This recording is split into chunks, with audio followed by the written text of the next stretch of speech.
This video is going to introduce you to the Chromebox that's been attached to your interactive smart panel, your BenQ board or your Newline board. I'm showing you on a BenQ board. The process is very similar to the Newline boards as well, so it shouldn't be too much. Come to your board, it's off. The first thing you're going to do is turn the power on, either using the remote, or if you don't have the remote handy, the red power button will turn it on. Now your Chromebox should always be on your BenQ board, but it's going to be on the left-hand side, right behind the board here. If you're looking at the board, so if you're facing the board left-hand side, it's attached to the back. Now you won't ever need to take this off. I'm just doing this just for illustrative purposes to show you the Chromebox. And there is a little power button on the front of it, and so if it doesn't come on, you might need to push the power button just to make sure that it does come on. But you should not ever need to turn your Chromebox on or off. It should always be on, but should somebody have turned it off, you can just reach behind and turn the Chromebox on by pushing the blue button. When your Chromebox comes on for the very first time, your board shows up. It should automatically start on the home page for your BenQ panel for the HDMI 1. If it doesn't, what you can do is, let's say we're at our home BenQ, for whatever reason it didn't automatically shift over to the right HDMI input. What you can do is from the side, you do not need to be logged into your board. You would just open up your side menu. You would go down and you would select your inputs, your sources, and you would choose your source as being HDMI 1. And this is where I would then see my HDMI 1, which is my Chromebox. Okay, so that should be where your Chromebox is. If by some reason it wasn't put in HDMI 1, it was put in HDMI 2, you would just want to make sure that you're choosing the correct HDMI spot. Now, if you've never logged in for the first time, it'll ask you if you're the first user. It'll prompt you to fill in your information. Otherwise, if other people have logged into the Chromebox, what you would do is add a person down at the bottom left-hand corner, and that will let you add a person to the Chromebox. These are all set up by the district, so it's going to be your Albert Lea Schools. It's just like logging in to your Chromebook that you've been issued, the exact same credentials to get you in. So you're going to go ahead and go through that. Now, one thing that you might notice is if you haven't got this set up is you don't have a way to type because your on-screen keyboard is not coming up. So the way that we get that before we do anything is down on the bottom right, you have your settings. And we can go down here into our settings and go under accessibility. And you have on-screen keyboard. And we want to click on that and make sure that the checkbox is next to the on-screen keyboard. What this is going to do is give you the ability when you get into a box that requires an on-screen keyboard, you've got an on-screen keyboard. Now your Chromebox also comes with a Bluetooth keyboard. And so you'll have a Bluetooth keyboard accessible with your BenQ panel or your Newline panel. So that should make it so you don't need to have the on-screen keyboard. So it really is personal preference on what you would like to do.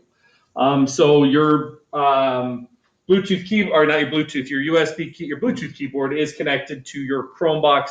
There's a USB port on the front of it. So I'm going to go ahead and log in using the keyboard.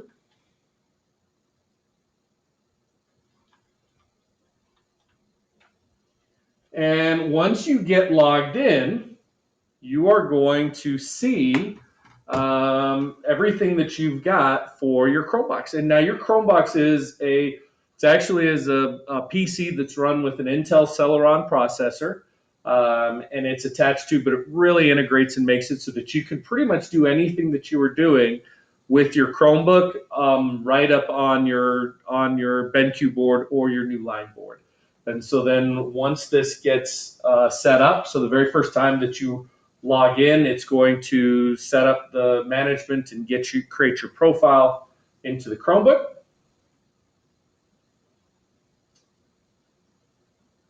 And then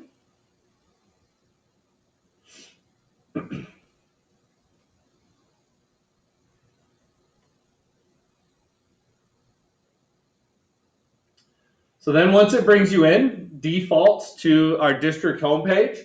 And this is all full touch functionality. So I can go ahead and close out my sites at the top. And here is my desktop. Just like if I had a desktop on a PC, I've got my Chromebook desktop. I still have my my launch pad down at the bottom. Much like with your Chromebook, you have your launch pad for your apps and for your extensions or different things that you're trying to search for.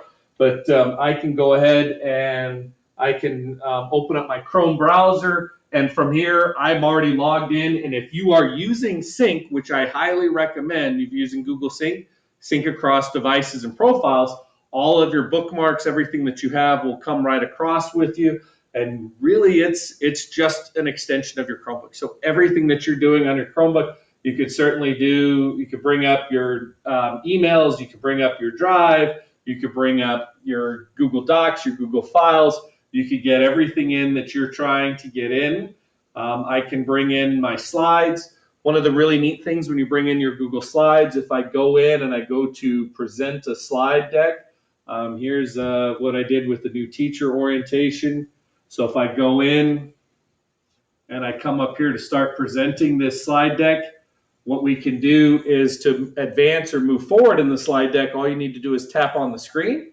But if you want to go back, you could use your keyboard and use the left arrow for it. So if I'm just wanting to present my slide deck, all I have to do is simply tap on the screen and it will adapt. It'll move from slide to slide as I go through. If I want to go back, though, what I would need to do is hit the back arrow so that I can navigate back and forth for my slides.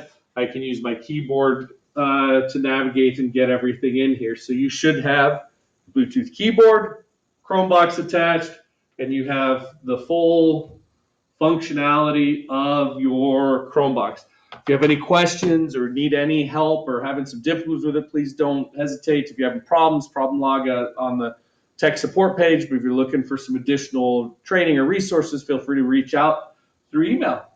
Have a great day. Hope this is helpful.